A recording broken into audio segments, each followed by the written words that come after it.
All right. Welcome, humanoids, to the Soman podcast. I've been wanting to say that for a while. The humanoid part. I thought that was funny. But anyway, welcome to the Soman podcast, where you join us on conversations We would have had anyway. It'd be amazing. So we have a couple of thank yous. First, I have to thank her nickname is Coca. Coca Nona, by the way. Thank you, Coca. Coca Nona at Pastel Pencil. She gave us some of these things. They're the Soman podcast stickers, which our guests are getting. So if you see these around, it's because those people have been on the podcast and they're super cool. And they came from Coca, who is a young entrepreneur. Young entrepreneur. Young female entrepreneur. She is doing our marketing stuff, some of our marketing stuff for us. So thank you very much, Pastel Pencil. Thank you to Bolton and Mink Studios on the gram. On the gram. And I want to thank Tony, because that guy's been working super hard. Real people, real solutions, real Tonys. Real Tonys. That guy needs a raise, which you're probably okay with. I'm clipping that and showing it to my boss. All right, there we go. TS producer. Yep. And then let's see, who else do we usually talk about? Really big shout out to Pelican Coolers. Oh, yeah. Best coolers out there. Use them all the time. Not messy with a Yeti. And want to give a big shout out to Summit Brewing Company for putting this beer in the marketplace for us to consume on the show. This Slugfest Juicy IPA is super juicy, yummy. So And today's angler. today's angler. We're going to get them. We have to get them on the show. We're trying to figure that out right now. So that'll be really fun. So check them out, Today's Angler, on youtube.com, Today's Angler. Get yourself a few Scotties. They're muskies. They just call them Scotty because they're Wisconsin muskies. But I like that name better. I like the all right, Scotty better. All right. So we have a super cool guest. Wade, do you want to introduce or should I? No, you introduce. Oh, crap. So we have, as a part of our conversations with a number of different guests, this is episode 12? 12. Yep. Episode 12. Dozen. We've had a focus, kind of inadvertently, but on entrepreneurship and more specifically, females and in a leadership position is maybe the right way to say it. I don't know exactly, but the point is we have Melissa Bradley, who is at you own Snell Motors, right? Did I get that right? Yeah. I always think I'm going to say this wrong and we have to redo it, but I don't think so. I think I did it right this time. I think Melissa Bradley's the CFO, right? CFO, General manager. Yeah. general manager. And Okay. GM. recently, Excuse me, an owner. Yes. Yeah. So- yeah. Okay. Thank you for Thank you. clarifying that because I'm So we terrible have at owner- introductions. And GM, Melissa Bradley, Yes. right? Yeah. Yeah, I mean, Thanks it's on for your having me. website. Yeah, it's right here. Is it Why still did on you the do the website? introduction? Good. I'm doing Well, it off the top of my head. I don't was know what I'm looking. I doing. thought, what? I thought she was a CFO. I mean, she won the CFO of the year in like 2018. Yeah. So, right? Is that? Yeah. Yeah, see? So So now, thank you very much for being on here. Thank you for That having was a me. terrible introduction. I'm okay. sorry I screwed that up big time. now she's on a come up. I mean, you can't. That is Who so can keep bad. track of people doing great things? Oh, it's So she- tough. You're doing a lot of stuff. Yeah. CFO, owner, GM. She does all that stuff. All that stuff. And has a dog named Blarney. Yes. Which I it's- just found and, out. And it's March, so it's a big month for me and And I Blarney. like the green Thank and the you. mask and all the gear we were talking about. Your maiden name is. McGraw. And so that's obviously for the gear that you got on right Yeah. now, which is pretty sweet. Well, we say that we're 100% Irish in my family, Mm-hmm. but then my grandma says no one take one of those DNA tests. Okay, everyone?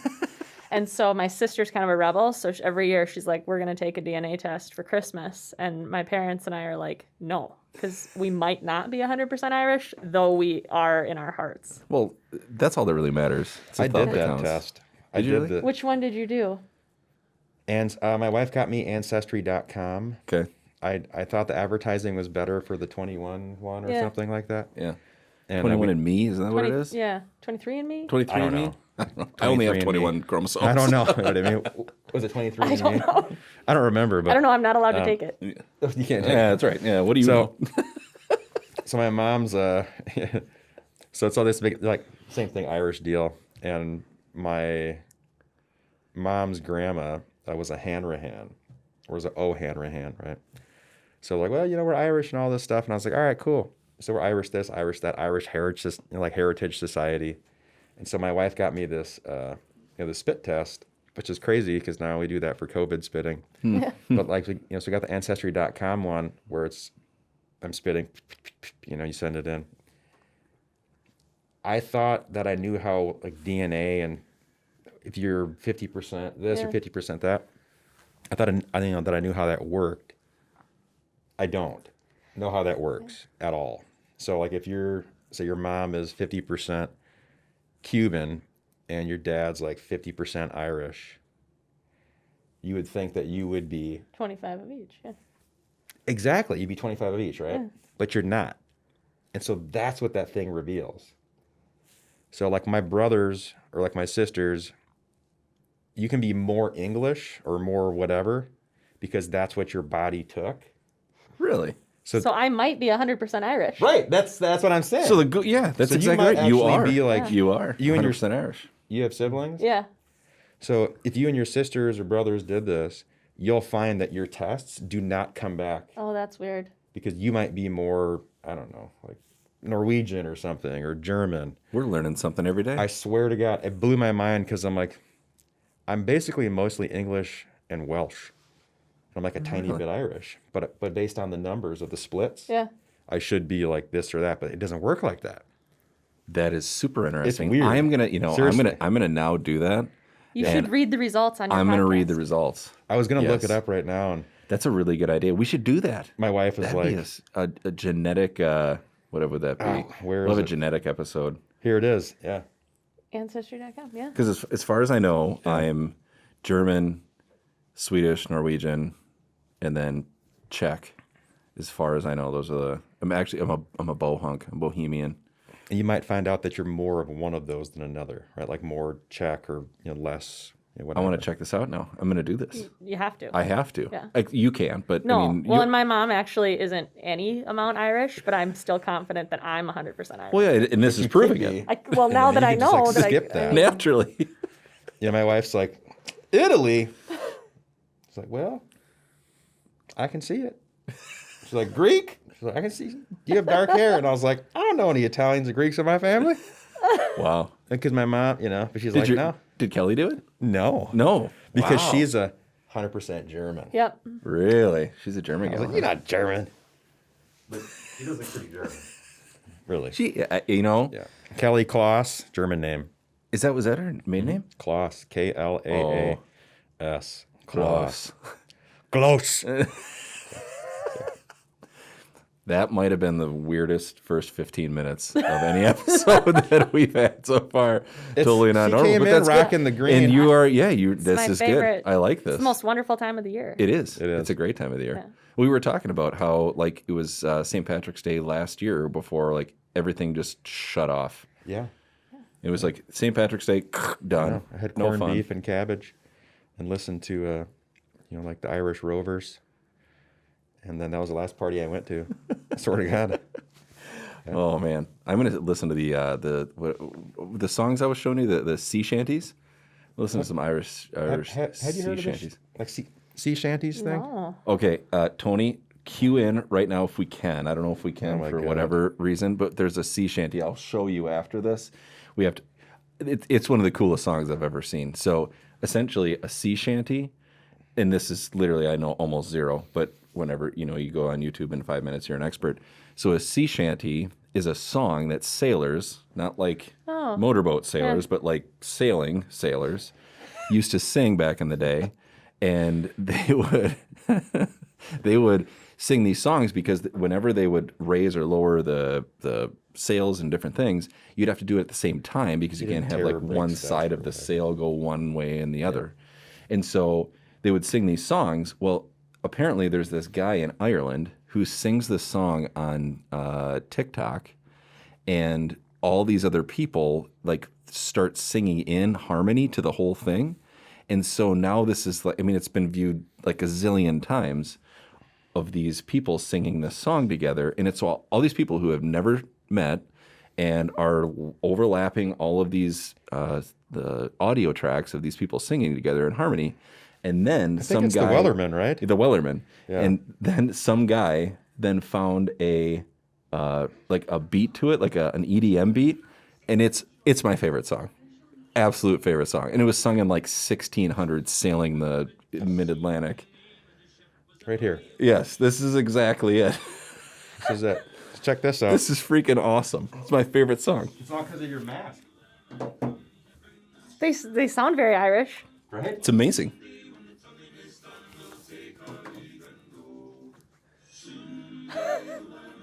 So none of these people know each other. It's just on TikTok. Yeah, it's just people singing on TikTok together.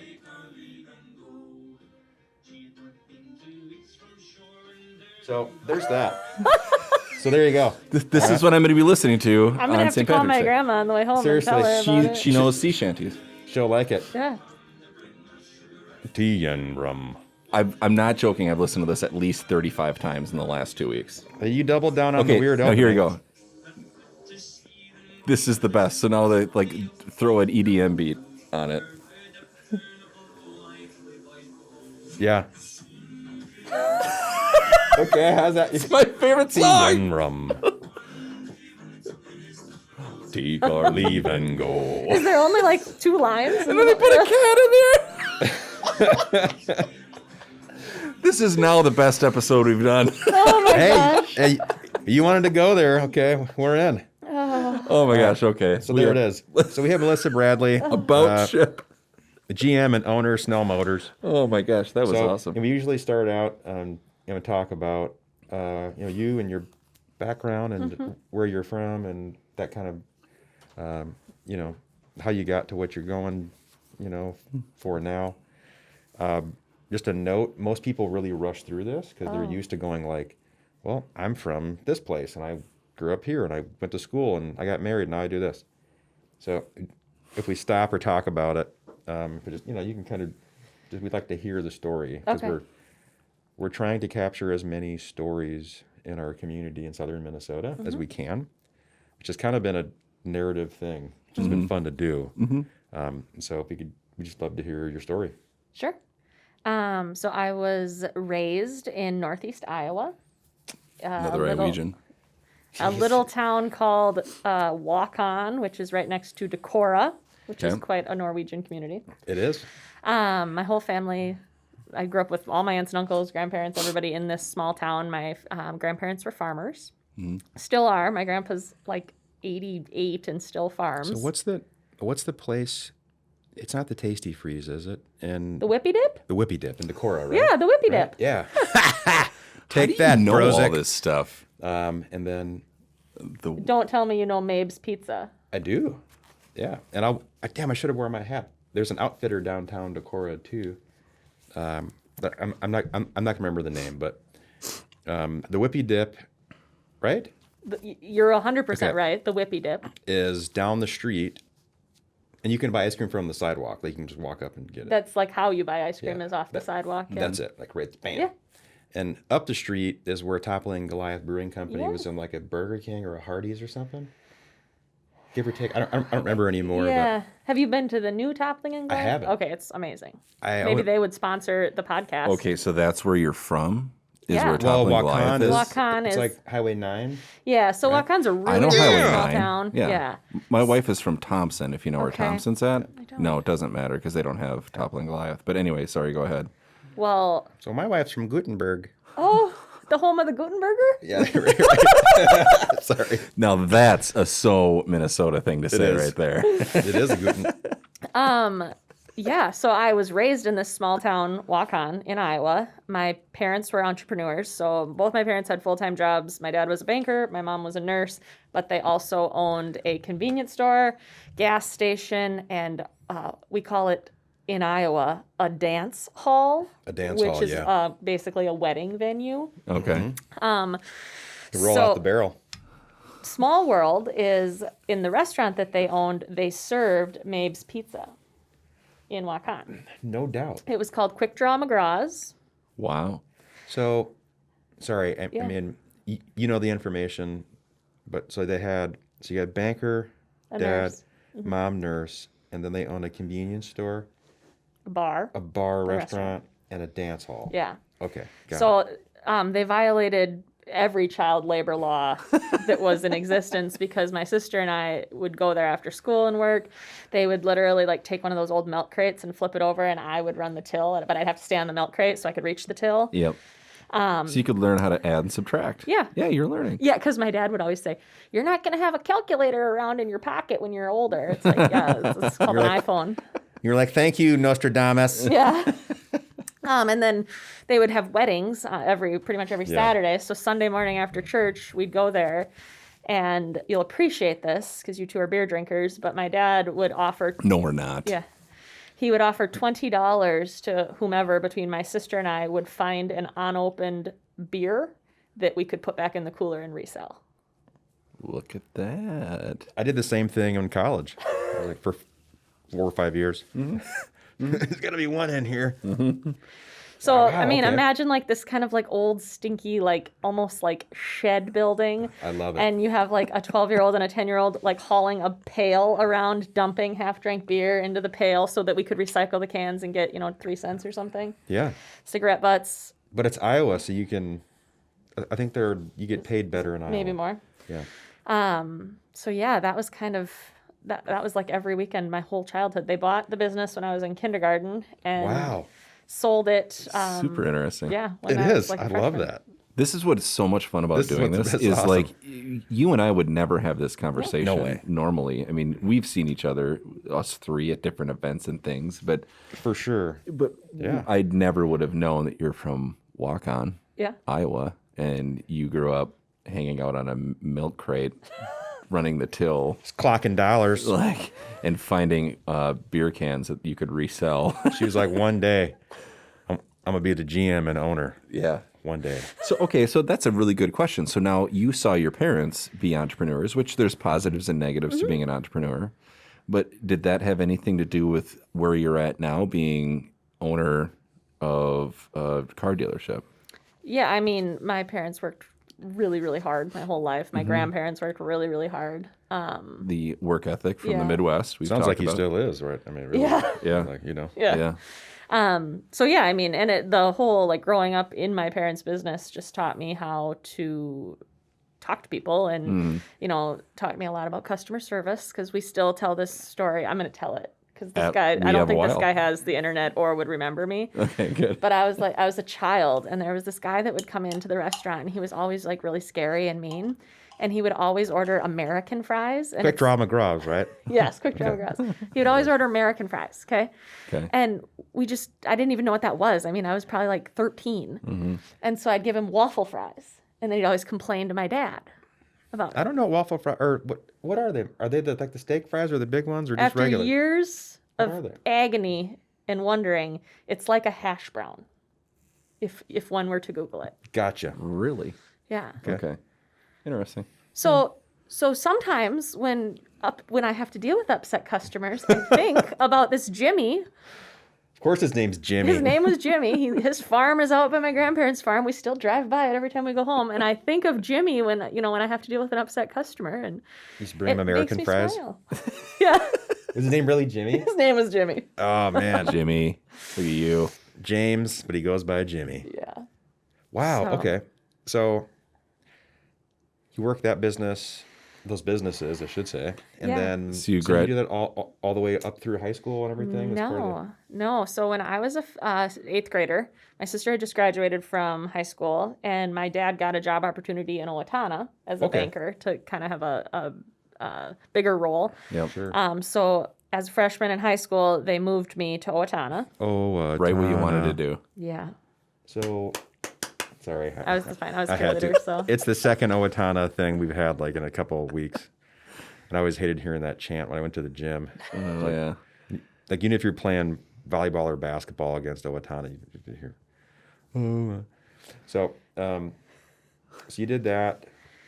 yeah. So then went so to did high your school in parents- Owatonna. Yeah. So did your parents keep the businesses down there? No. In Okay. fact, like over the years, the dance hall, the wedding venue, they sold that off first, and then the bar stayed open for many years, and then they closed the gas station down and just turned it into like a full-fledged restaurant. And Okay. so they ended up selling it all off when we moved up here. Okay. Okay. So yeah, I Dang, was man. freshman, starting a new school. Yeah. So I think Exciting. so Coach Freeze, Adam Priest. Yeah. Yeah. yeah, you, me, we all changed high schools. Oh. Like 9th grade, basically.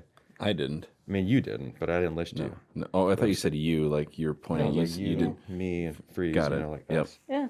That's a tough time to do that. Yeah. Because especially if you're entrenched in a community, you're a 14-year-old girl, I mean, basically, right? Mm-hmm. Damn. Right at like peak Right. cattiness at Yeah. that point. And so siblings, I wanted to ask, were you have I'm brothers, sisters? No, I have one older sister. She ended up moving here to Mankato and has had her now adult life in Mankato. Okay. And then I'm the baby. Okay. So you have there's two siblings? Nope, just my sister and I. Okay, so you and your sister. Yeah. Okay. And she's older. Mm-hmm. Okay. Then you guys came here and you're in ninth grade. Is she? So then she went off to Winona State to go to college. Okay. And then moved to La Crosse, had her couple years of her career there, and then came back to Mankato and has been back here for, oh my God, 15 plus years. Long time. Yeah. Okay. So, if you don't mind me asking, what year did you graduate from? We can delete this if you don't want. But what year did you graduate from high school? 2006. So I'm 33. Yeah. Okay. So we were like, so when I played football against Owatonna, like Yeah. you were probably in the stands. No, I was a cheerleader. cheerleading. You She know. wasn't on the stands, buddy. Yeah, sorry, I was on the sideline. Again, I'm on the assuming field, man. This is what's the problem. Jeez. But that's really interesting though, because I remember Owatonna. Those games were pretty tough. Like that was a really good rivalry that Mankato East at that point had against Owatonna. Okay, so you went to Mankato East. Yeah, I remember those games really well, actually. Isn't it a small world? It is really interesting. So you were cheering against me. Yeah. Okay, I mean, she might Thanks. still be now. just got I mean, awkward. probably. So, As long as you 06 like Owatonna. the sea shanty, then we're still on the same team. so 06. I was 05, yep. And you're like 99? 99 because I'm old. You are super old. You're like, what, 45 now? Yeah, by the day. I mean, every day I'm getting older. I'm getting older and skinnier. When's your birthday? When do you turn 40? April 23rd. Oh, Dude. that's coming up. We should have a shindig. Maybe Maybe we should have a special podcast edition for Wade's birthday Right, yeah. and record And everything. I'll take my toupee off. Exactly. You still got some good flow for an I'm almost working on it for 40-year-old. being 40. I mean, Yeah. it's getting worse. You got good flow. It's funny because there seems to be like because I used to be super self-conscious when I started at the dealership and people would ask me how old I am because I was so young. Yeah. But it's funny, like at what point does it tip and then you're like, God, I wish I could say I was 33. Well, okay, so when did you start at the dealership? 38. 38's the number. 38's the number. I've been there, it'll be 11 years this year. Because I sold cars there. I remember. That's Yeah. right. Yes, I was there for like a year. And I was there at that time. Yes, and you were just coming on, and Yeah. that was a couple of months later than I Yeah, had like left. 2010. Yeah, because it was 11, I think. Yeah, it was 11 when I when I left. So Okay. it's like January, I think, right away in 11. So, Yeah, I remember that. And you came on, and you were like, and I'm sorry if I'm getting this terminology wrong, but you were Todd's like a right hand gal, like assistant person, right? Yeah. Off the executive bat? assistant, Thank you, executive, whatever something you like call that. it. I don't know exactly. Administrator. So you got into the business, and I mean, you probably got to see a lot of You know the what? ins and outs of it, right? This is a good pause moment. What's the pause What is the right thing to say? Is it? for executive assistant? Yeah. or- Is it executive assistant? I think the executive old way is administrator? secretary. I don't know. I don't know about Yeah, I don't that. think that's the way you No. say it. You know, I don't think you're. I think we know not to say that, but like, what is is it administrative something? It's. Yeah, what do you like? Administrative assistant? Yeah, I don't know. I don't know. I don't know that answer. We'll find out. Yeah, Tony, figure that out.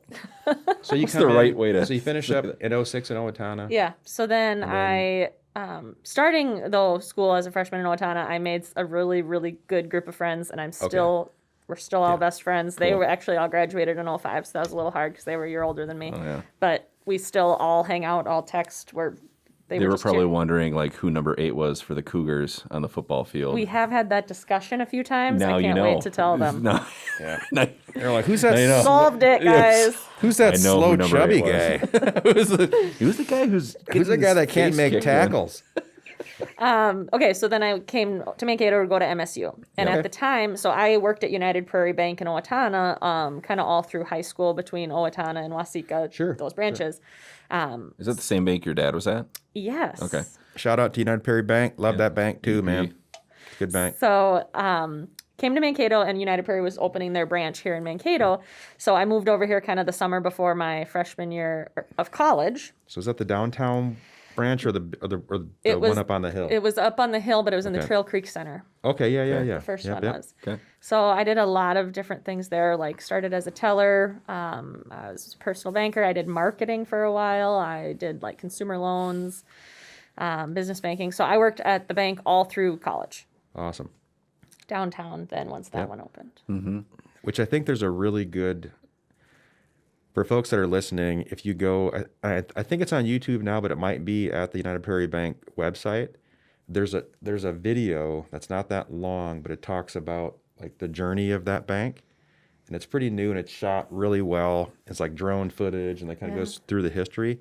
So if you want to check out that, video, kind of talks about how they bought the banks and grew the business and all that Yeah, kind of stuff. and they're locally owned. Yeah, That's cool. I mean, you have you seen that video? Yeah, I know what you're talking so about.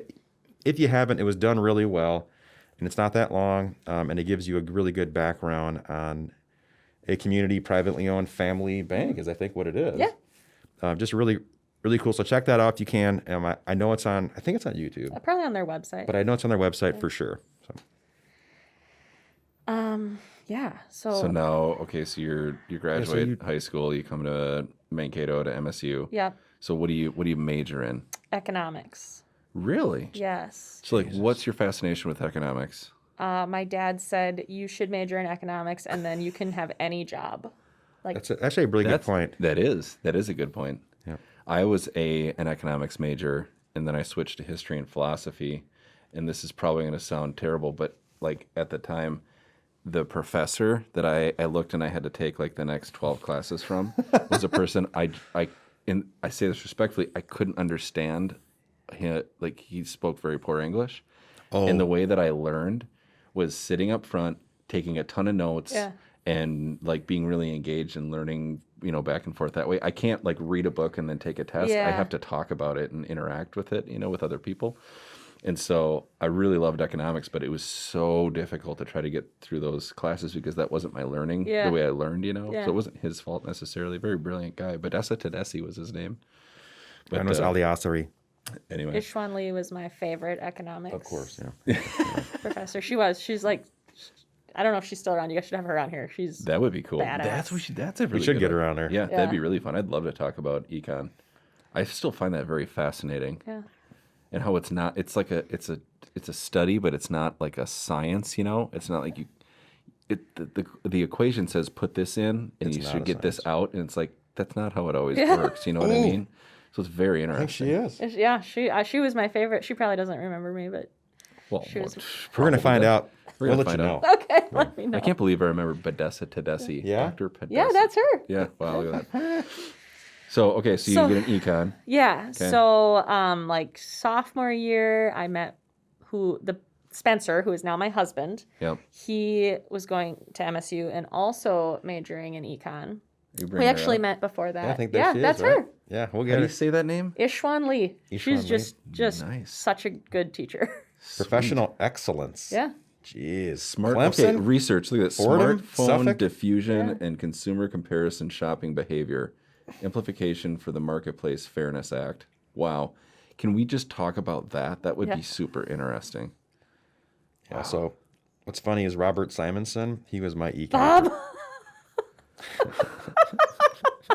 Bob Simonson. Yeah, I don't know any of these He people. was the chair of, I think, the Sorry. department when I was. Bob. I don't know if he's there. Maybe he is now, but probably not. Never know.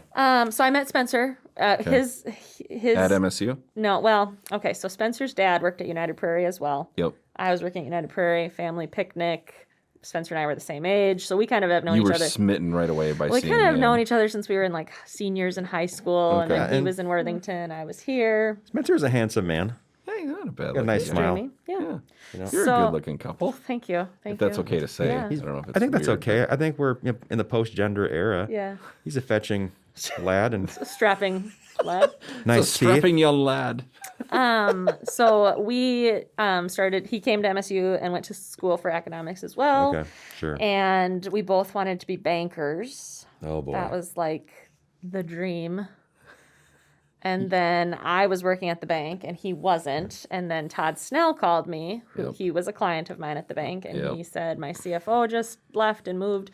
Would you come work here? That's a good client to have. Yeah. To have Todd Snell as your So, I mean, that's how I started at Snell. And So- Spencer and I said, well, we could give it 6 months and we'll just see. Otherwise, maybe we'll move somewhere bigger, the move to the cities. Well, and I think that's when dumb. When you Yeah. came Don't in, wanna do that. Don't ever want to do Don't that. do that. like as a background to Snell Motors, because I saw the sales side, but that was a very unique time frame to come into Snell because of some changes that were happening and just different things that were going on. And so that was a very good opportunity at that point because there were some roles that were vacant and opportunities to be had. And so that's really cool that So- you were able to jump off the cliff a little bit and take that opportunity. Oh, yeah. When someone asks if you want a seat on the rocket ship, you don't ask which one. You just get on. Isn't that cool? You know what's so That's cool what I'm about saying, this though. though? Like we just talked about the last episode about the very same thing with Lou is like when you see an opportunity, you almost just kind of blindly like close your eyes and jump off the cliff and like figure it out. Yeah. You know, it's like these little moments that people have of decision making, and it's like that changes so much of where your life ends up going. Yeah. You know what I mean? So 22, Todd Snell's a client, and he's like, "Hey, I'm hiring for the CFO position." And you're 22, and you're like, "Are you like? What are you saying?" Were you Like, this? him- Were these? I- no, Mr. I- Snell, are you looking for like a? Should I apply for this? Or are you telling me this as your? I was like, well, you can't give me that job because I don't have any experience. Were you the CFO right away? No, because I said, you can't Yes. give me that job. Yeah. So, Because you were with him for a couple of Couple years, yeah. and then you took the CFO Yep. position. Yeah. yeah. So, Which I think is kind of a G move. Like that's a gangster move right there, right? sneaking in. That's just like straight out of walk on right there. It's like, can I? He's like, we'll get you some experience. Let's make and sure then, I'm legitimate here. And then but that's some pretty good. Visionary leadership. yeah, don't you yeah. think? Todd he has been a great mentor to me. I have to back up because I was introduced to Todd through David Wittenberg. So David Wittenberg Yeah. was my boss at United Prairie, and Yep. he's just Yeah. still such a mentor to me. Yep. And such a good friend. But Dave's a great guy. Todd is kind of that same way. Like he just always supported me, always had my back. It was like, Yeah. just make a decision. If it's the wrong one, we'll figure it out. But Yep. And So isn't that awesome. cool to have Yeah. that backup, you Yeah. know? And, Oh, and yeah. I had that early in my now career where you felt empowered to make some decisions and do some things. And if you screwed it up, you just like, okay, well, you tried your best and now you put Oh, that yeah. aside and I you mean- move forward and you just learn from Yeah. it. And you know, I think that's really cool to do that. And now, do you have any of that as a person who is now more established? Do you have any other people that you kind of mentor in those similar ways or not? I mean, I like to think that I'm like the most opposite of a micromanager in the world. Yeah. We have a I try to be. we have a controller, so someone who we just promoted to our controller. His Yep. name is Kevin, and he's just like, that's what I try to tell him. Like, just make the decision. I'll support it. Yep. And if it's the wrong one, we'll figure it out. Yeah. What a tough job title to have right out of the chute.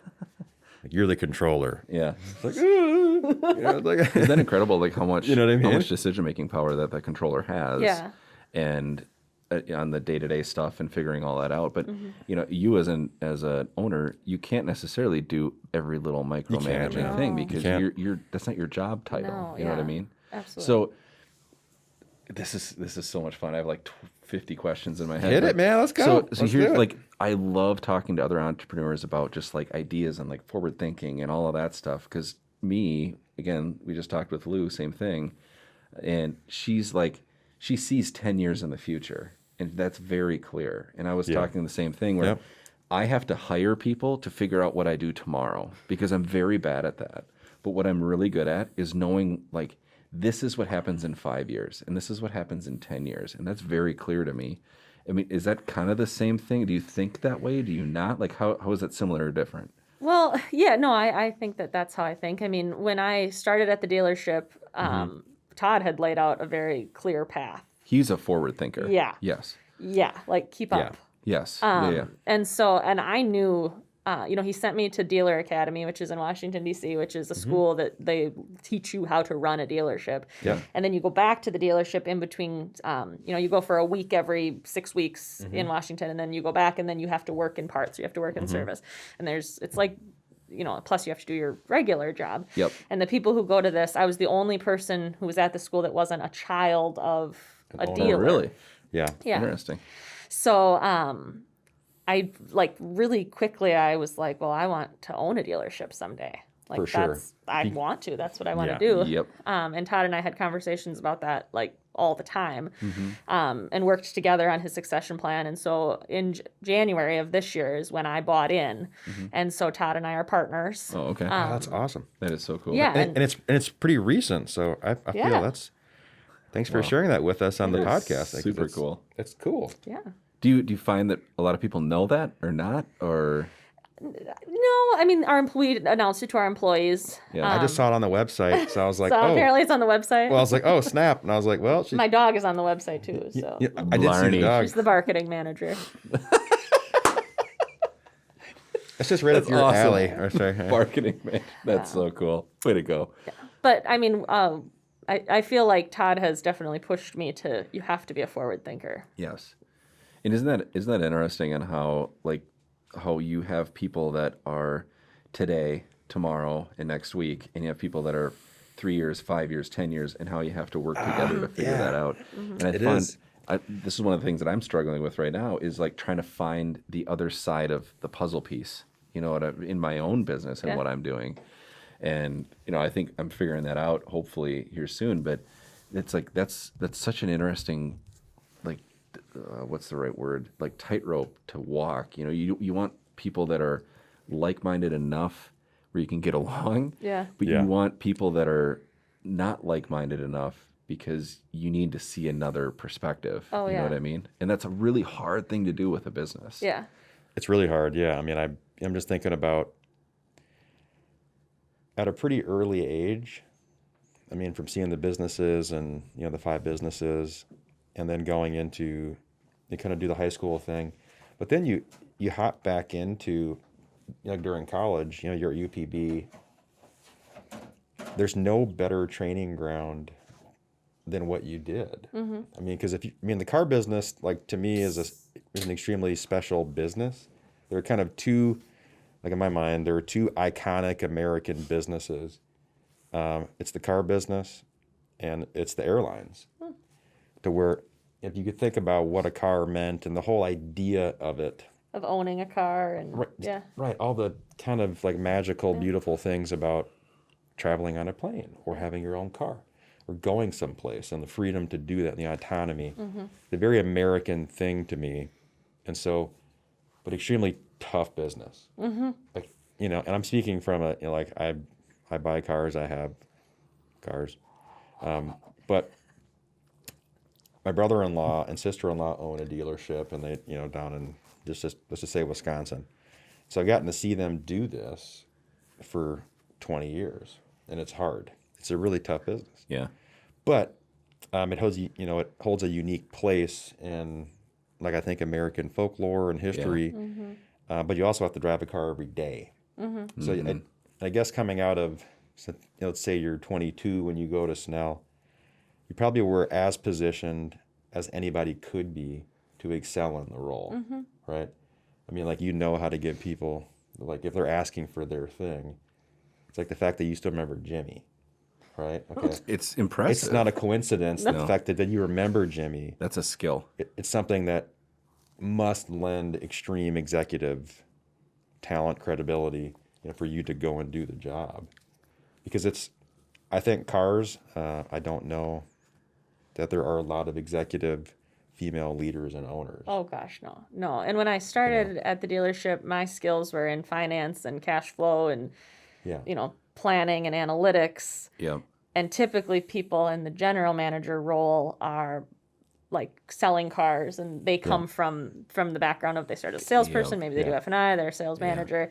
So it F&I meaning finance. Yep. So like Yep. they actually, when you come in, they're the ones who do the paperwork for finance your cars. Yep. So I think that was different for everyone when I started, and also being a female the culture was very important to me. Yes.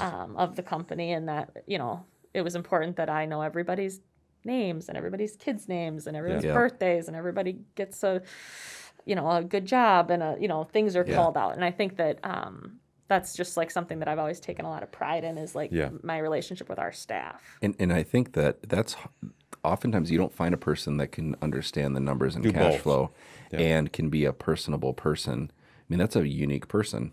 You don't have that very often. It's usually kind of one or the other, you know what I mean? That's a Yeah. really unique skill set to have. You got soft skills and hard skills, and And it's probably because you're 100% Irish. probably, yeah. You're my favorite. That's my guess. I think that's what it's tied to. We should have we should throw a picture up of Blarney. I just really want to throw a picture up All of right, Blarney. fine. You have to set, do it. you can send it to Tony or something, but we should. I mean, Tony, if you go to like snellmotors.com, she's all over. Oh, I saw her. Such a great name. That's so awesome. So I'll have to tell you the story about Blarney. Okay, yes, please do. So we grew up on a farm, Yeah. and we had outside animals. That's Like, a great segue, Brozik. Yeah. we didn't have inside animals. And so Spencer always had a house dog, Okay. and I never had a pet, I'll call it, because Yep. the farm dogs, they would go live on a different farm. Yeah. Yeah. After Farm dogs so- are different. Yeah. Like, yeah. So Go live on a different farm. yeah, about 5 years ago, you know. So about 5 years ago, I decide one night I'm gonna get Spencer a dog. I'm gonna surprise him. He's always had a dog. He's always talked about dogs. I'm sure he loved that. Well, and The tone and inflection was unique on that. no, it gets better. Great, thank you. So his thing was though, like he would never have a dog that shed. Like that's why would anyone have a dog that shed? And I'm like, There. I could see him Yeah. saying, look at that. so Wow, that's one of the cutest. the marketing manager. Okay. So cool. so I find this mini golden doodle. There's Ellis now. Yeah, that's Wow. Todd's dog. She's the chief morale officer. She's a CMO. Yeah. It's so awesome. So I find this dog on the internet in Faribault, and it's a mini golden doodle, and it's expensive. yeah. So my sister-in-law and I go over to Faribault. They do that to those mixed dogs, Yeah. man. And we pull up to this beautiful house, only to find out we're at the wrong place. Okay. Again, I've never had a pet before, and she's Yep. a big dog person. So then we find where we're supposed to be, and it's not a nice place. It's not a nice neighborhood. And they have Yeah. all these puppies in December living outside. And there's one left. And they're like, well, this is the last one, so it's a girl. You can either take it or leave it. And I was like, well, we can't leave it. How could I ever leave it? I want that dog. So I didn't ask a lot of questions. Yep. I made an emotional decision. They gave me the paperwork that said she's a F1 mini golden doodle. And we took her home and we surprised Spencer. And Spencer goes, her paws are really big and she doesn't look like a mini golden doodle. I'm like, no, she is. Well, like- Blarney's a 70-pound golden Yeah, retriever so she doesn't look like a golden Yeah, I doodle was at all. gonna say. who sheds Yeah. very badly, but she's the baby and we love her and she's like the best dog ever. And that's her castle. That's Blarney Castle right There you there. go. Look at that. Castle. Wow. That's Blarney Castle. And I didn't let Spencer have a choice in the name. When he walked in the house and I was holding her, he said, "Who is that?" And I said, "It's Blarney." This is Blarney. This is Blarney, baby. So, yeah, that's It's I'm so just- awesome. I'm just going back. Yeah, pretty straight golden there. yeah. That is awesome. What a So, sweet yeah. picture. In the tires and everything. That's so cool. That's an awesome story. Thanks.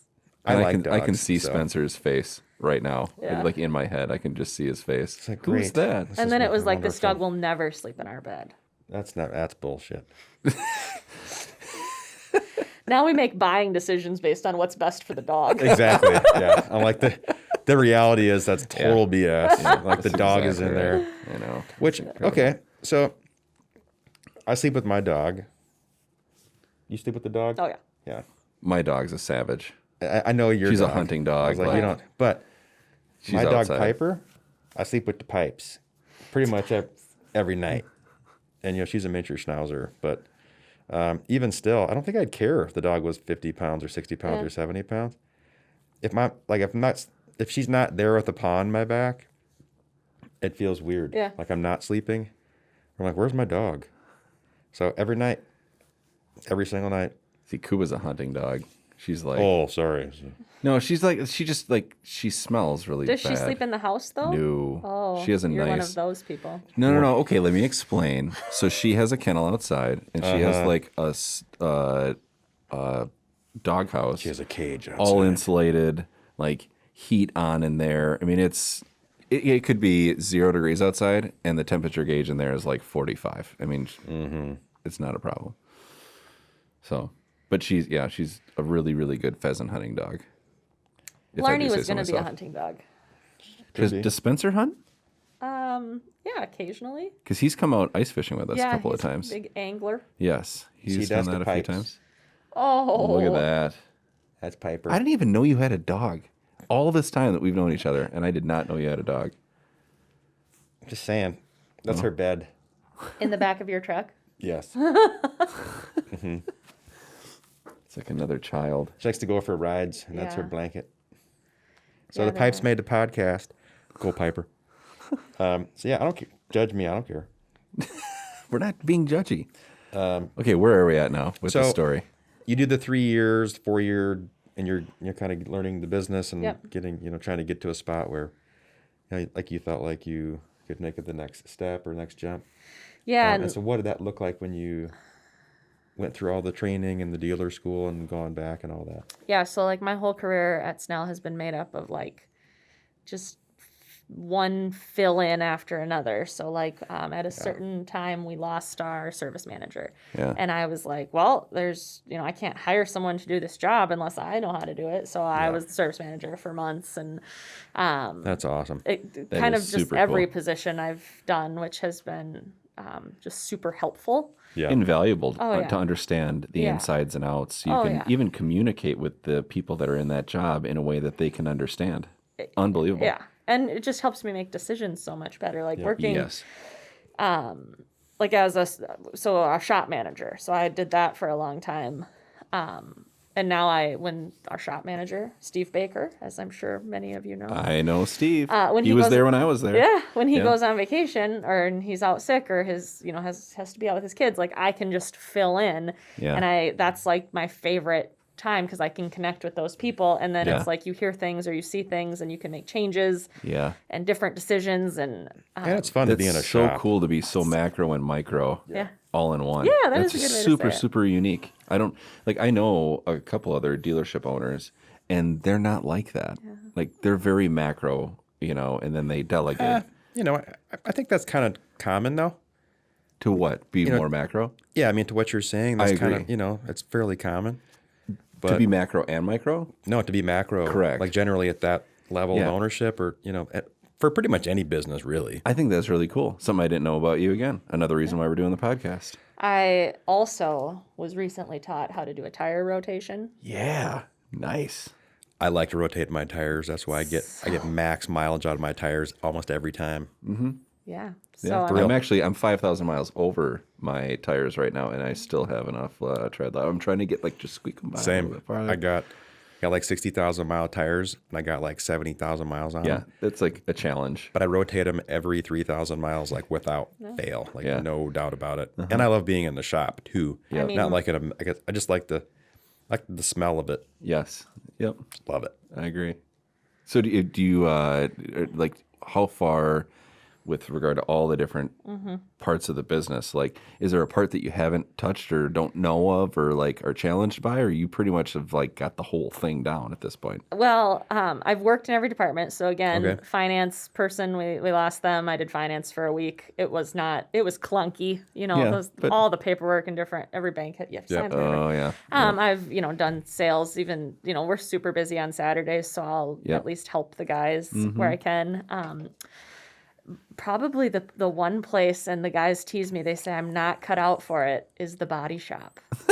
Nobody's cut it for the body The shop. collision center. Why is what about the body shop? They have tools that are heavy and welding and painting and I'm kind of Nah. yeah. They You could do say it. I'm not cut out for it. They think it's Okay, if you want a really cool picture on the website, that would be the one. Is showing you welding. Be like, she knows what she's doing. Look at this. She's just spot welding. yeah, yeah, Like Oh, a wreck, those just a beads are a spot little welding a weird, wreck but- Silverado. yeah. No, no, all the body shop. This is Wade speaking. Nobody else. If you're gonna do body work, you got to be a special kind of person. Yeah, that's all that's I'm true. saying. That is That's true. all I'm saying. And so folks that are in the the men and women in the body shop, if they're a little weird, they're in the right place. I mean, if you're gonna do body work, it's an art. It is tough. It is It's an not art. not It is exactly tough. a science, but it's more of an art. Yep. So It is hard. I would still not be mad if I didn't have that feather in my cap. You did that? No, Oh, saying Melissa here, Yeah. could. Yeah, got it. I just, okay. I haven't ever had to do it. So, and our body shop uses a little different computer system than the rest of our dealership. And See so it? I'm just like, See what I mean? Just weird. So, okay. I feel like I want to call you McGraw from now on. I just can I? I'm Can sorry. we do that? There was a legit? pub called McGraw's Pub. So awesome. where was that at? Actually, now that I'm thinking of it, it was called the Game Henge, but it was owned by a guy named McGraw, and we called it McGraw's Pub, or I did anyway. So when I hear your name, I'm just thinking like, you seem, I don't know, McGraw fits. Yeah. It's good. So, like, what do you do when you're not at Snell or thinking about Snell? I mean, we love to do all kinds of things outside. Okay. Spencer's kind of a project guy, so like Okay. we're always tinkering on something or doing something. Like house project stuff? Yeah, house or- projects, landscaping, Yeah, he's big into the landscaping. Yeah, I've seen him at Menards. he loves Menards. I know he does. That's what I said. Like I've seen him a few times. He usually has I actually don't care if this sounds weird. It's usually like a sleeveless T-shirt. Never seen him go in public in a sleeveless T-shirt. I swear to God. Oh God. Ask him. I mean, like he's doing landscaping that day, which is not like him at all because he's usually all like suited up and stuff. And I saw him and I was like, "What's up?" And he was like, he says something like, "I usually don't dress like this." And I was like, "It's fine. It's all good, man." Well, we also have a Harley. Oh, So- Okay, what kind of Harley? Oh God, I don't even know. Do you like riding the Harley? Spencer likes it. Spencer Okay. enjoys it. We go on like one trip a year. Yeah. And we have a really great group that we go with, kind of from all over. Like a couple Sweet. from Sioux Falls, a couple from Montana. That's nice. Worthington. But we love, being on the lake and being with the dog. So you live on the lake? Yep. Which lake? Lake Washington. Outstanding. Yeah. So you don't have to answer the question. know We can that. edit this out. But are you a car person? I am. Okay, like, what was I mean, the like sigh? I know you have to maybe say that, but like, were you always a car person? No, I wasn't always a car person. I've Okay. always been like a clean car person. Yeah. So like the car wash is like just right up. Like I've always had a clean car. I usually hit up the Snell car wash too. That's a good Quite one. a It's the bit. best. Yeah, quite a bit. But like, I mean, I always had to buy my own cars. Like Yeah. my whole life, I've Yeah. bought my own cars. Mm-hmm. Not anymore. Yeah. So it's like, I never like had big aspirations when I was younger of like, I'm Yeah. gonna have this car. Now, right now I'm a car person. I mean, we get a new Yeah. car and I'm like, you guys, I have to take it. I have to drive it. I have to. I'm show people. gonna check this out. Yeah. I got in trouble for taking it was the Cadillac. I'm gonna butcher With this. the ELR. This was like way back. This is what was the coupe that they had? The V8 coupe. Oh, The XLR. a roadster This is style, before that. long hood. This is like this is You got in trouble at Snell? yeah. I took that car out because we were encouraged. Yeah. Being salespeople, it's like, hey, take these things out Yeah, and just like, not that one. Don't take them for like 300-mile rides, but you need to understand how these things operate. And so, God, what in the name? It was something CTSV. Oh. Does that make sense? Yeah. Okay. So this all black CTSV. I was gonna say came, CTS. and so it's a two-door, beautiful car at that point. And I took that out, and there was a certain person, which I'll tell you later on, who flipped out at Snell, and that was like It was a coupe? It was a two-door CTSV. And so like the biggest engine. It was the big. It was Yeah. like the 6.2 like big Escalade engine that Yeah. they put into a small car. Oh yeah. And it had like 8 miles on it, and apparently it was for somebody. Like they ordered it, and no one told me. And so I'm like, "Sweet, this is a new car." Took it out, just like I Sweet, did this is all the other cars that I did for the last 12 months of my life. Let's just say That was not a good idea. Are you going to bring it up? I am working on it right now. CTSV was probably a 2012. Oh, top right corner. No, Nope, that's wrong. probably right there. Yep, right there. I think That's it's it. something that looks like this. Yeah, so that's a 15, but they were pretty much the same right there. Is CTSV. Yep. Yeah, you asked Jeff Wander about that. I got in trouble a little bit a few times. And this is like, you guys might not believe me, but I'm kind of a Buick girl. All right. I love the Buick. I love the Buick. That was the number one thing that like blew my mind is Yeah. I loved driving I the know. Buick, like the Regal and all those are amazing cars. I like the redesigned Regal. Like you shut the doors and how quiet it was, the lacrosse and like 2011, 2012-ish was a beautiful car. They're so luxurious on the inside Yes. too. They drive so well. I didn't care for the lacrosse as much. Yeah. But I like the If they Regal. wouldn't have called it that, Yeah. I feel like. Yeah, it was a cool car to like if you're gonna go for 500 miles and you had to just cruise. Yeah, I was more of a Park Avenue kind of fan myself. Park Avenue? What? No, are you talking like way old? Yeah. Like the old ones? Uh-huh. Yeah, that's fine. I'm talking like the new I mean, ones. if you're traveling, that's like you just hang out. Well, I remember one of the things that I learned was like the difference between the 3600 engines, like the series 1, 2, and 3. And like that was one of the things that, and I'm probably screwing it. Was it 36 or 3800 engines? I don't even remember. But that was one of the things I figured out. Like there was differences between the So why series did, of those. I'm sorry. So why did you stop selling cars? Was it the fact that you don't know the engines? Or? That was whatever 11 years ago or something. Like I don't remember exactly. It was just saying. 3800. It was I'm a just Now 3800. they have like all these trim levels. I mean, I know. it's a lot for those guys to keep And the hard track part of. was is like you come in, it's like LT1, LT2, SLT1, SLT2, and then all of them can be like different. Yeah, It's like, well, that 'cause one there's a had sport buckets. package and Yes, that's yeah. exactly right. And so all of a sudden you'd like get a phone call. Is that the SLT2? It's like, yeah. And then they get there from whatever, they drive from Fairmont to get here on a Saturday, and they're like, but it doesn't have this. I'm like, well, it says in the build sheet right there, SLT2. I don't know, I was a terrible car salesman. I was awful. It's at a it. hard job. I sucked at it. That's why I was done in a year. My brother-in-law has sold cars for cars for years, and it's a tough job, man. Yeah, it is. I mean, he's now he's like the brand manager for Chevy or Ford or Is something. Wander still there? Oh, Wandra is still there. I don't think he'll ever leave. What's he doing for you now? He is the general sales manager, so he runs the whole sales department. Eventually, Is T-Slink still there? T-Slink is still there. Oh my gosh, I love T-Slink. He was great. Yeah, he is great. Yeah, he celebrated a big anniversary this year. No, I can't. I think He might be the only person. Like those two might be the only people that are still there. When I was there, Yeah, Ryan McMahon, Pat Ryan Meyer. McMahon's still there. Oh yeah, Yep. yeah. Duff is still there. Yep, Huh? Duff's still there. Steve Baker, Oh, Steve Baker. Okay. yeah. Jason Sandman. Okay, Sandman's still there. Yeah. Yep. Okay, so there's a few Yeah. of them. Yeah. I mean, I think there's some staples that have been there. I mean, I came to the community in 2010, 2011, and I feel like Yeah. it's pretty much been the same. There's been a consistent group of salespeople that were there. I mean, kind of your staples, I guess I want to say. Sandman might be one of my favorite people. He's just like the Joe of like he just is the nicest, like one of the coolest guys. He just knows everybody too. Yeah, I know. Yeah. Yeah. He's funny. The joke is that I don't get invited to eat lunch with the service guys very much. Oh, sure. Or like, somebody will bring donuts in and like nobody will tell me. And so then I'll walk by and be like, thanks for the invite, but I'm totally kidding, Yeah. So like literally once a week, Jason will come and knock on my door. He'll be like, we're going to order lunch today. We were wondering if you'd like anything. I'm like, Yeah. Jason, I was joking, but thank you. Like, yeah. Yeah. Uh-huh. He was always when I was there. He was always really nice. Like Yeah. when I screwed up something or whatever, he was always willing to help me understand what was going wrong.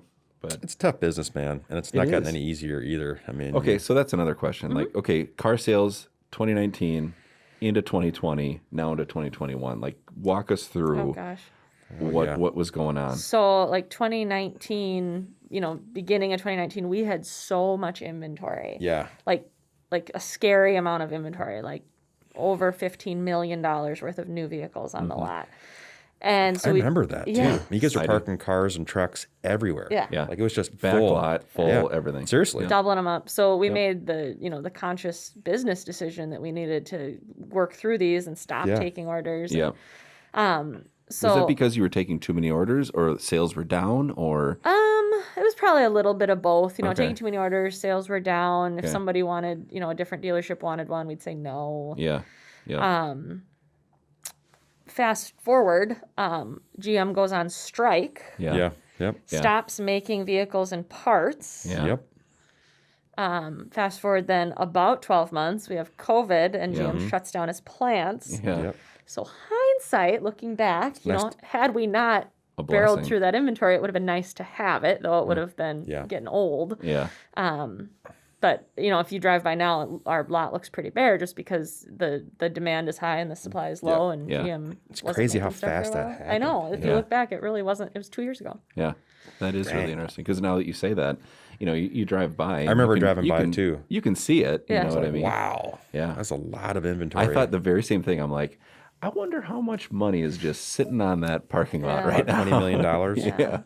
It's And pretty so amazing. after the strike, that was a really hard time for us because we couldn't get parts even. So Yeah. like you come in and you need to get like a new alternator. It's like, well, Yeah. we couldn't get one from General Motors, but if we put one that's not General Motors in, you voids your warranty. Boards you warranty, yeah. Yep. So right at the very beginning of COVID, we all got together and decided we were gonna like order a ton of parts. Yep. And we used to have the power sports dealership that had moved out, so we kind of had this empty area. And before we Yeah. decided what to do with it, we were like, we're just gonna stock it with parts. Yeah. And so that really helped us through all of this too, because even when there's like bad weather and GM can't Yep. deliver, or just a customer wants their car back right away, Mm-hmm. so we kind of have like a little mini parts factory. Well, it's nice to have the inventory for parts too. Mm-hmm. I mean, like for common parts, this is when I'm going to be 40 in April because I'm fascinated by this, like kind of inventory part management for the trucks Yeah. because I love my truck and Yep. if I snap off a side mirror or something and it's one that folds, Yeah. there's like, it's not just a side mirror. Like Yeah. it connects to something. There's a motor in it, and Yeah. it's like, which color do you have? I have Impulse Red or whatever Yeah. the color is that year. I don't have any, man. Mm-hmm. What do you mean you don't have one of these?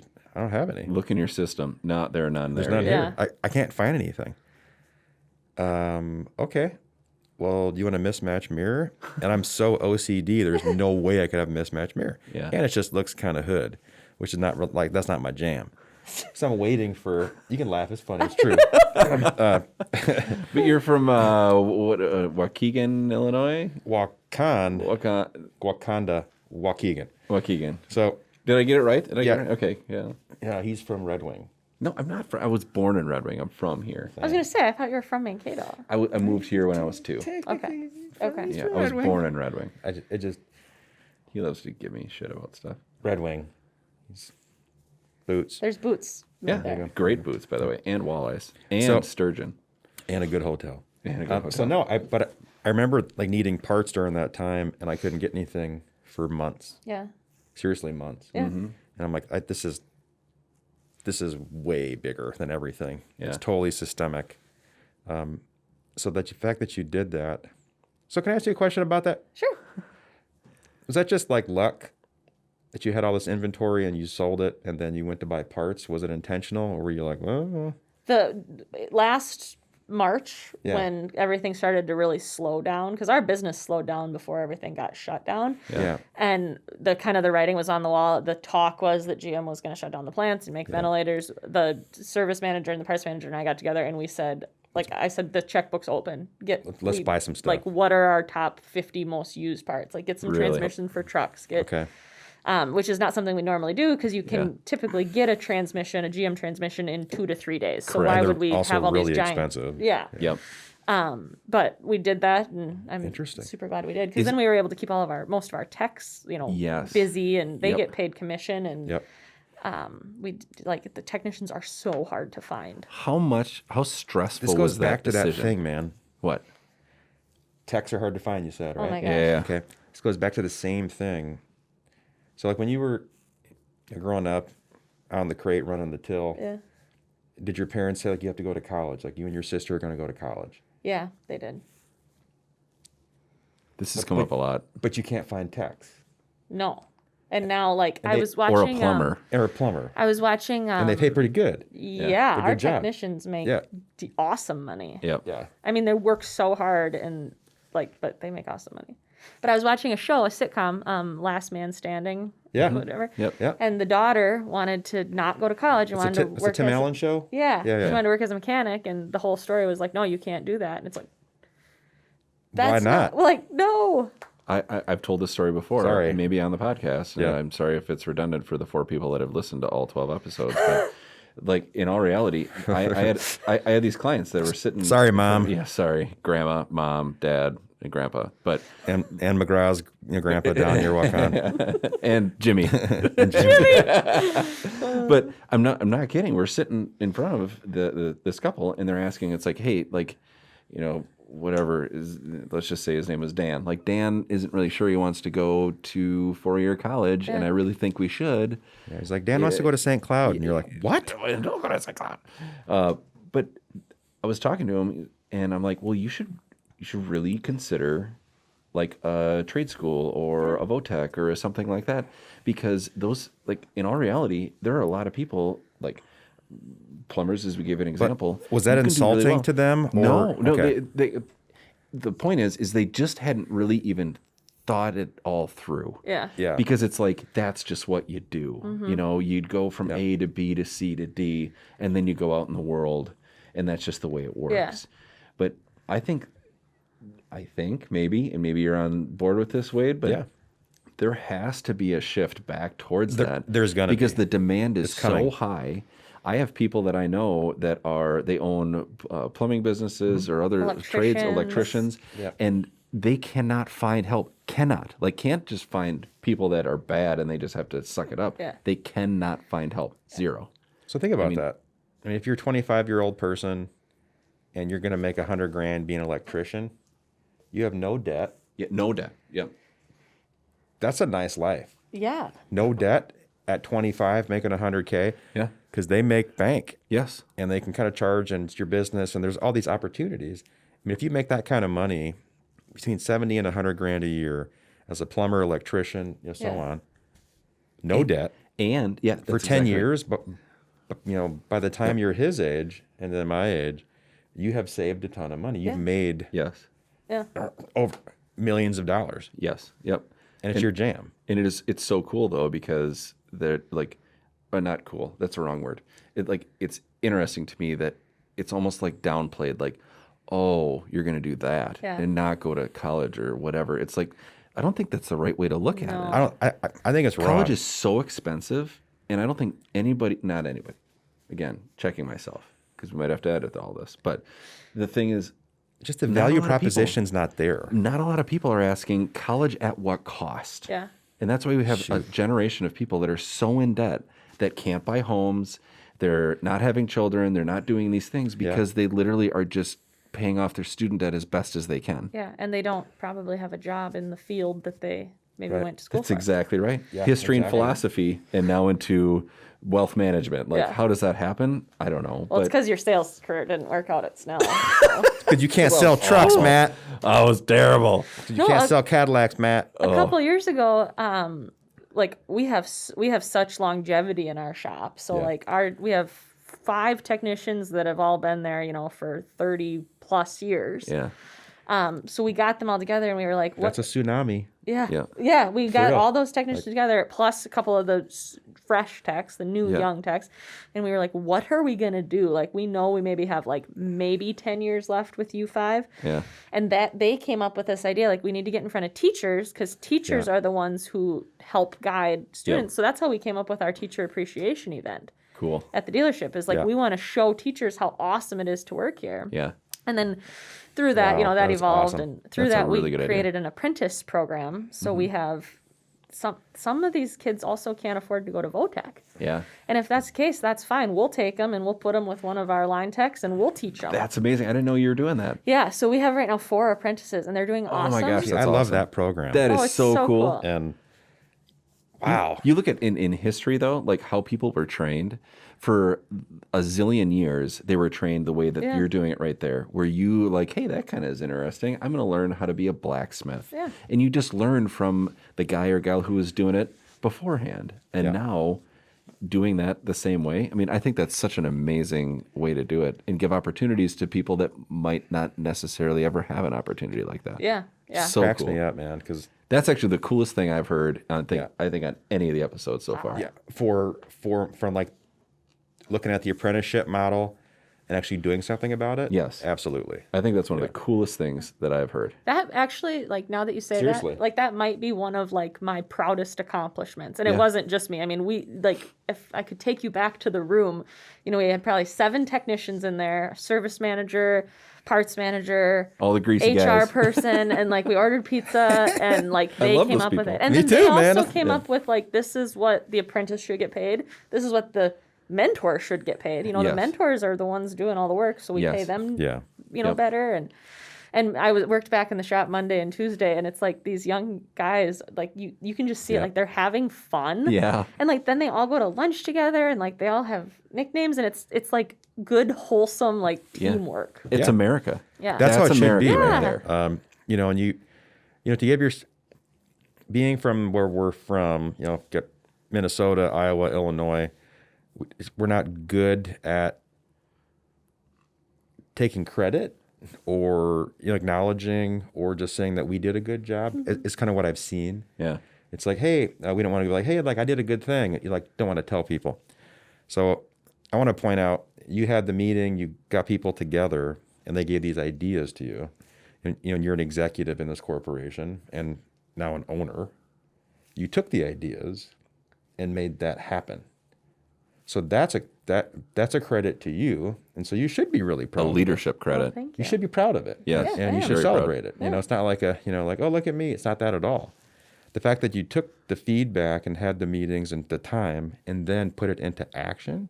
You have 4 apprentices. I mean, that part is what needs to happen more often. Yeah.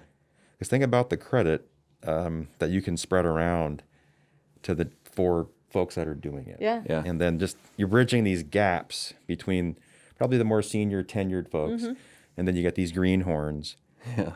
which is pretty awesome. Yeah. Yeah. And it's fun to watch them work together. Oh, And it's not new, right? It's not a new idea. That's the way it's everyone's just being been trained. redone Yeah. again. Yeah, that's true. thousands of reinventing years. The wheel. And what I guarantee this is those guys have, let's say they've been there for 30 years. Yeah.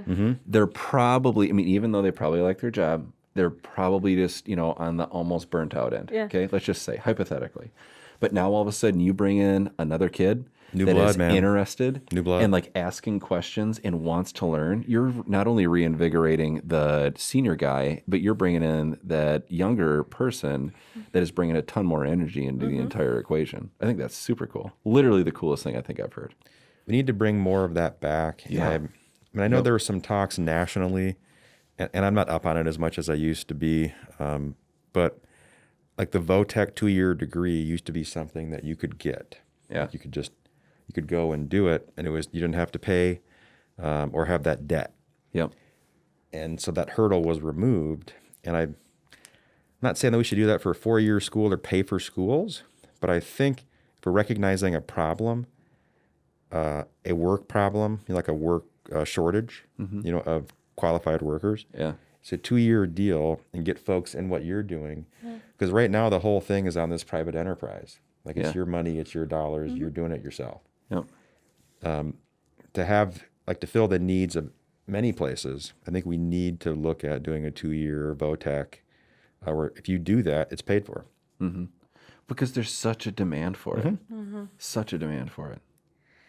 That's why when you have someone come and fix your sink, it doesn't cost a little bit because there's such a demand for it. I remember that, man. I think we're like when I was in private practice, being a lawyer, charging what I charged, and people complain about things or might give you feedback on your hourly rates or what you charge for X, Y, Z, or why is your oil change this, and how come theirs is this, and how come your car wash is X, and I'd go, have you had somebody come to your house and like a plumber come and install a water heater, or an electrician come install this or that, or Yeah.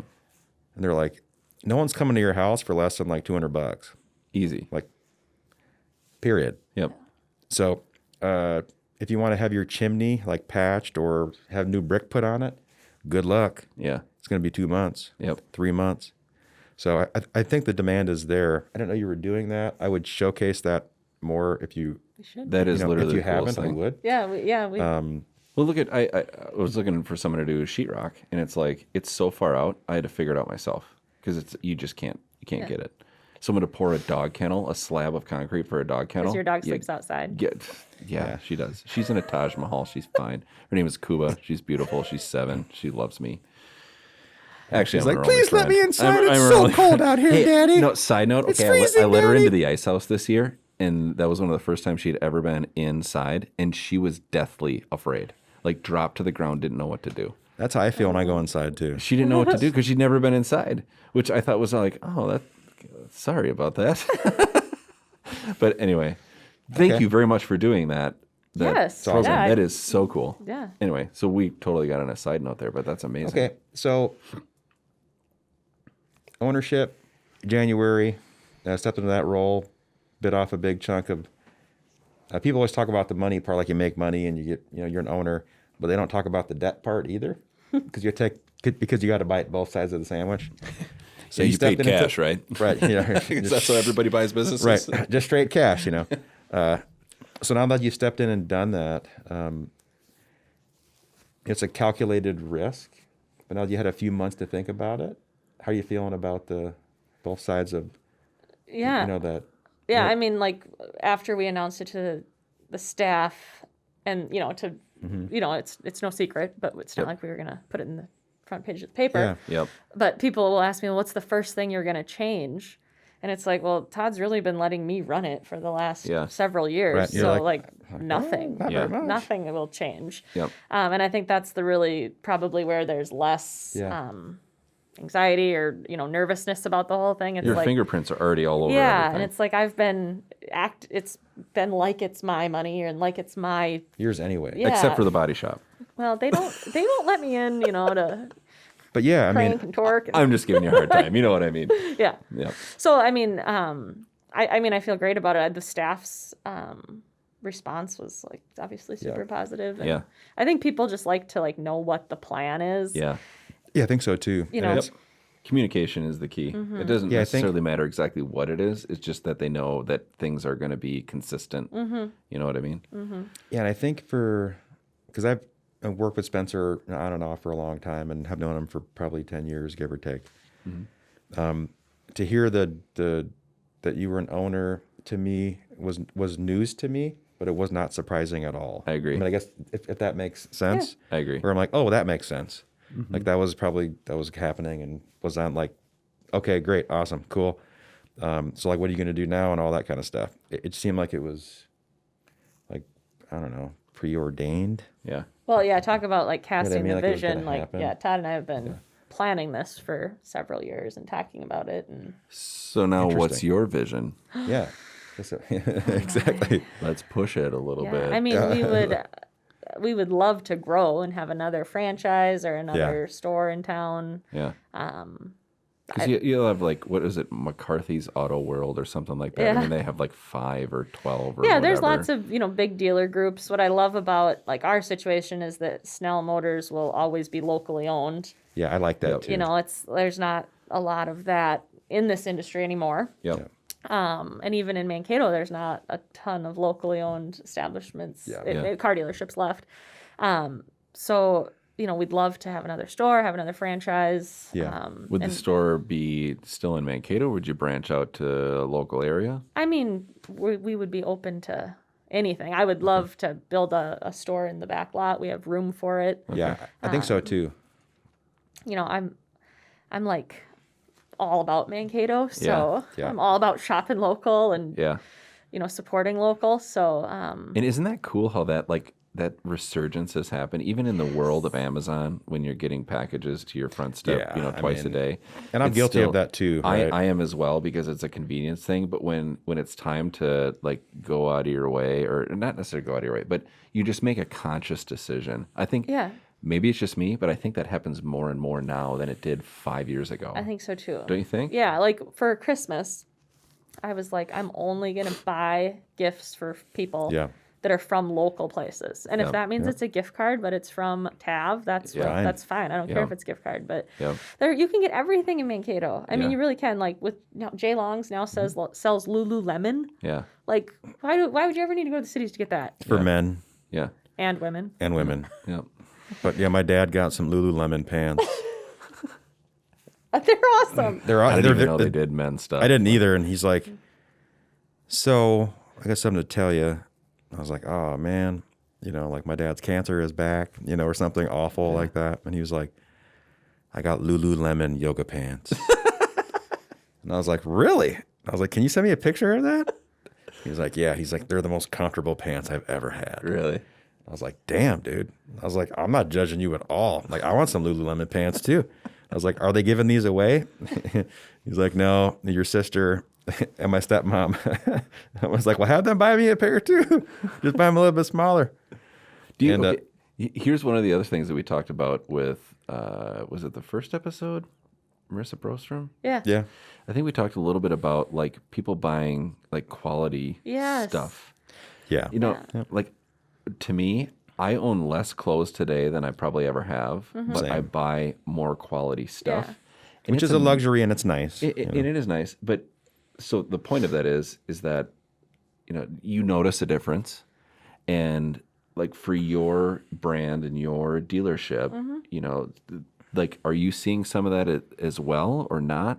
Just as an interesting question, maybe from clothes to cars. Yeah. But you know what I mean? I mean, I see, like, It tracks. Maybe. well, you made a comment a little bit ago of like, your oil change is this price, like it's like you Right. get what you pay for. Yep. Yeah. So like I just like will simplify it to the car wash because we hear a lot like, well, you can get your car washed at Quick Trip for a lot cheaper. It's like Yes. I completely agree. But it's not as good. You can get your car washed at Quick Trip for cheaper But than there's at no Snell cool Auto Wash. lights.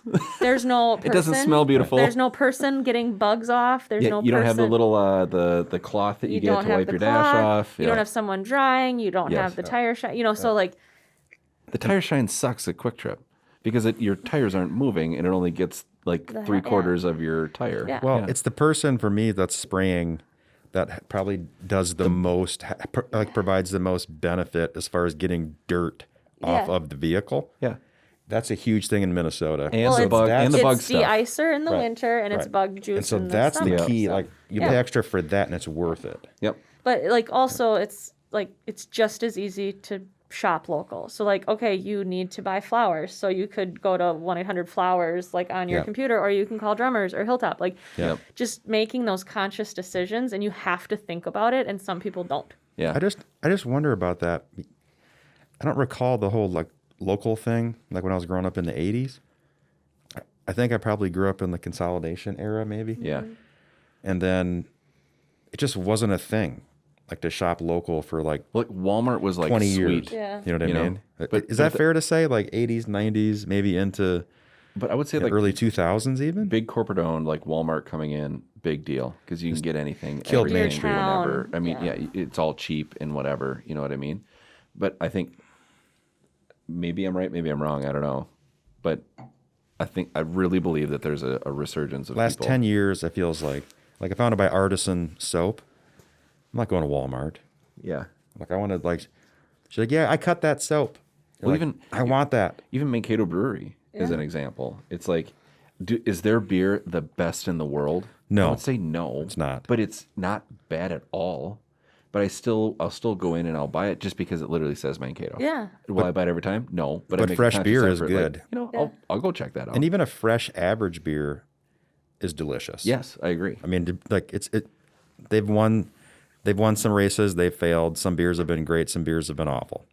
But you need to do that. But That's the they're experiment. still making it here, and Yes. a fresh beer made here, It's cool. that's cool with me. Yeah. I mean, And we don't want that to go away. No, you Yeah, don't. I That agree. brings people here. Yeah. Shelly Sabadka said something which was really cool on episode 4 or 5. Gotta get a whatever it Commodore, was. man. Super cool. Got to get a Commodore. She was really cool about, like, she said the people in my business or the patrons in her business have been so generous because, like you said, they don't want to see the landing on Madison Lake go away. Yeah. Neither do I. Yeah. You know, living on Madison Lake, I want to be able to go over there and you know, Yep. listen to live music and all that stuff. And it's so cool to have a culture and a community around a place like that, Yeah. Yeah. where you really appreciate what they're doing and just being able to pull up and do that stuff. And it was just, I think that's really cool. And especially with all of COVID and all this stuff, which we try not to talk about COVID because we want to be a positive podcast, not a downer. But I think that's Yeah. exacerbated all of that. It's like Yeah. people understand like For sure. the community part of that way more than I think you would have before. Like my favorite episode, and I've said this before, is going to be the one where I don't have to wear a mask. And like when you walk in, I'll give you a hug, not Yeah. because I'm weird, just because I want to hug everyone now Yeah. because you can't.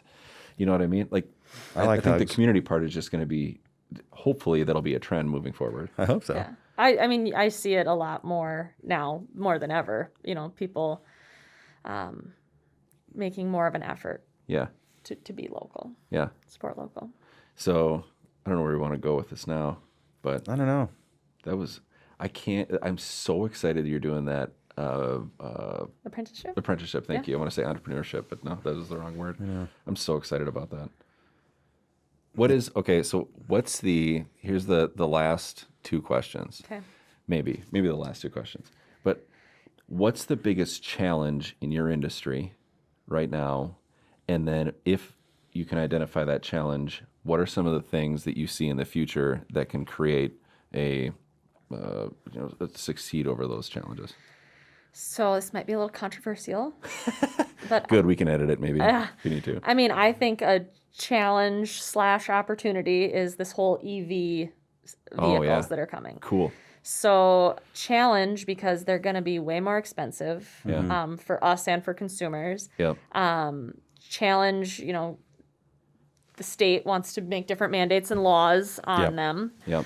Opportunity, I mean, getting some of them and not having to be told you have to sell this many, this many people have to be driving them, is going to be awesome because some people want that, Yep. but don't want to drive a Tesla. Yes. So I mean, I think there's opportunity because I think the vehicles are going to be awesome. They're going to be beautiful. They're going to perform well. Yep. But I also see a lot of challenges coming with that. Here's a question that I have. I was asked by another person that I know. They were like, "Well, why wouldn't you want to own an electric vehicle?" And I'm like, it's not that I don't want to own one. Like I have a fishing boat that I drive to Mobridge, South Dakota to go walleye fishing. Exactly. And like you might have a 25, 30 mile an hour headwind and I'm getting, 7 miles to the gallon because it takes a lot of power to get through that out there. And like to me, if there was a truck, doesn't matter what brand, but if there was an electric truck that could tow my fishing boat out to Mobridge for whatever it is, 400 miles into a 25 mile an hour headwind, I would have no problem with it. Yeah. But I think one of the issues don't is have that yet. You don't have that. We don't So have it. my question is don't think. that thing on the horizon, or is Well- like the battery not capable of that? Or No, that's where are what we? GM is launching. The Hummer, the EV Hummer, Yep. is going to Yep. be the GMC first electric truck. Okay. And that's what they say it's going to be, all those things and more. Which is cool. It's cool. I, It's, I would buy that. thing. yeah. Yeah. cool. But the It looks supply cool. is going to be super low, Yep. Yeah. and the price is going to be high. Yeah. Yeah. And then Mankato / I mean, this is the SoMin podcast, not the SoCal podcast. Like, Yeah, we yeah. don't have the infrastructure. Yep. Yeah. Who's going to pay for all of that? Who's going to pay for all these charging stations and Yep. that infrastructure? So, I mean, I think that's There are a couple of them, but they're not convenient. Yeah. I mean, we got a couple. That's well, about it. Snell Motors is getting 2, so There you go. yeah. But and this is the other question though, is like, okay, so now you get 300 miles to a charge, and now you got to pull over and plug in, and In Worthington? in Worthington, and now all of a sudden you got to wait there for 16 hours. I don't know the right numbers, but let's say you're there for 16 hours or something to recharge. Not for an hour or something. Well, or- whatever Yeah, it is. it's short. Well, okay, But still. I'm exaggerating, but because again, I don't know because I'm just ignorant. But if you're trying to go fishing and if you have to charge your truck for an hour, it'll feel like 16 hours. Well, in all reality, it's already 6 hours to Mobridge, South Dakota, 6.5 if you're towing a boat. And now all of a sudden it's going to be 12 because I have to stop every once in a while and I have to charge up I'm for just an not hour and a going to half. do it. Like my kids, Yeah. want, like my boys, Miles, and Lincoln are like, Dad, buy an electric truck. And I was like, you buy an electric truck. For driving around town or driving within a couple hundred miles, totally get it. Got it. I'm not going to Understand. do it But for a while. I like when you're talking about mandates, like tell won't us do about, it for are a they while. trying to create mandates where you have to drive so Yeah. many? Or? So right now, the Governor Walz is trying to pass a law, and he actually has the full authority to do it, to bring the California Clean Cars law to Minnesota. So California would govern our emission standards. Our emission standards would be the same as California's. That's what I'm saying. I have And no so which, interest yeah, in so that. like in with what you're that law, I saying. believe it's like by 2025, a certain percentage of the vehicles on the road have to be electric, fully electric. So, okay, this might be political, but let me just get into this. I So don't care. if you have, I'll never ever do that. okay, Sorry. okay. So now, if the new vehicles are more expensive, okay, and you're mandating that you have to have so many of them, like at a certain point, aren't you disadvantaging? Did I Yeah. say that right? Disadvantaging the lower income people, saying that you sure. have to buy higher Yeah. price tag items. I mean, like, Or the opposite is you are requiring, the folks that have to, that have the means. They have to buy these vehicles. They have to fill the quota. so you're extending their status already for So what you're they either already have. like you're like screwing the bottom and the top at the same time. Well, and think of the value you're going to get for your trade. Oh my gosh, zero. That's why I'm telling you straight up. This is just as a consumer deal. When they rolled that stuff out, the year before, I will trade my truck in, and I'll get a new one. That'll carry me through the 5 years of all the electric vehicle BS. Yeah. Yeah. I'm just being really Yeah, honest. no. Yeah. Like they're like, well, this is coming out in a year. I'll be like, all right, so let's just stretch this truck a little bit more, Yeah. and then I'll trade it in. I'll buy a truck that has the recent technology that's non-electric, Yeah. and that is. I didn't want to get into it. Yeah. If you look at what comes out of the motors, and I don't care what you drive, these engines are so clean. Yes. Even with the shenanigans with emissions. Yes. Take the the stuff with Volkswagen and all that stuff out of there. Even still, the motors are so clean. There's not a lot coming out of there. Very little. Period. Even relative to 15 years ago. Even relative to like when I first got my first car, Yes. first time, which is not that long ago. Yep. If you started like an old Camaro, Oh. I mean, if you've seen it happen, Yep. it's just gas is yeah. dripping out the. It's a the smell. The it's totally different. like it's a plume of. Right. It's like whoa. I mean, Yeah. it just it. It's not like that anymore. My truck starts up like this. It does. It does. I'm like, that's not. I got a different exhaust system. It's like, nothing's coming out of That's there. because you drive a Ford. Yeah. Get a GM vehicle. I purposely avoided it, and you brought it up at the end. So I'm not going to come at you, but I'll just say buy American. There you go. All right. Well, that's you go. good enough. If That's you good can't enough. buy from Snell, Yeah, at least buy local and American. Hey, I'll say Second this. tier. I grew up as a Chevy and GM guy. Yeah. My brother-in-law, Nick, sells Ford. So Snell is not closer to me than Nick, so I buy Fords for my brother-in-law. It's my, get it. like wife's brother. yeah, I get it. I was like, I hate Ford. I was talk crap about Ford back in the day, but my brother-in-law sells Ford, and I'd love to buy it from family. So, speaking about buying local, can't get more local than that. Yep. No. That's about as local as it gets. that is true. And I've That loved is my true. 2 Fords, and he takes really good care of me. And it's nice to buy from someone who you're very close Who with. you know and trust. Yeah, And it's absolutely. just really, he gets me I've been very happy with my trucks. Yeah, And yeah. the deals. And you have got a been nice truck. Wonderful. And it's a I've been nice in it. truck. Fords It's a are nice nice one. too. yeah. They're all, that's what I'm saying, though. They're all really nice. Yeah. And I've driven all of them. Seriously. But- all of them. Just the last, like I said, 15 years in how vehicles have changed is quite amazing. Mm-hmm. The technology in them and how they drive and how quiet they are, and it's pretty amazing. Although I don't know. Actually, I don't care. It's what I think. I don't think I'll ever buy a Toyota truck. I've never driven one. I have, and I'm just like, I think it's up here for me. See, So yeah, it's like buying a Honda truck. Right. Like it's And me- they're super nice. to They're me, very nice. I've always owned GMCs and Chevy trucks. That's just, I don't know. And I'm like, well, it's a thing up here where I'm like, I'd buy a Toyota Supra. Yeah, I'd buy a Toyota Avalon, but I couldn't buy a Toyota truck or a Honda truck. And they're wonderful. They're great products, and I've driven in them and driven them. They're wonderful. But I would only buy an American truck, I guess. Period. okay. America. America. I'm I serious. like this. Sorry, that's how I feel. So, okay, so is the future of the future of vehicles, is it all electric? I don't think so. Not in Minnesota, not in rural communities, not in Iowa, South Dakota, Nebraska. way, dude. That's the thing, and I think a little bit is if if they keep pushing, if the government keeps pushing it harder and harder, I think it's going to be worse for the people that have the least because costs inevitably have to go up. Yeah. Because the UPS truck costs more. Yeah. You know what I mean? Yeah. I don't know. They're But going to have really great gas-powered vehicles for people. They're going to be less expensive when these electronic vehicles come out. well, and, It's just going to be a shift in the marketplace. I mean, just basic economics, right? Substitutes, complements, the same thing. yep. And like they'll come through and there'll be something cheaper. And I mean, look at the population. There's 3.967 million people in LA. There's 6.5 million people in the entire state of Minnesota. Yeah. If Is you that all there include- is? That's Six it. and a half? If you include everybody, those counted and those not counted, that's the total. Wow. There's 4 million people in LA. It's not the same thing. No. Yeah. No. So Yeah. I agree. It's just not going to happen. Well, I don't know if there's another topic that we want to talk about or if Tony's going to kick us out. No, I think we're good on time.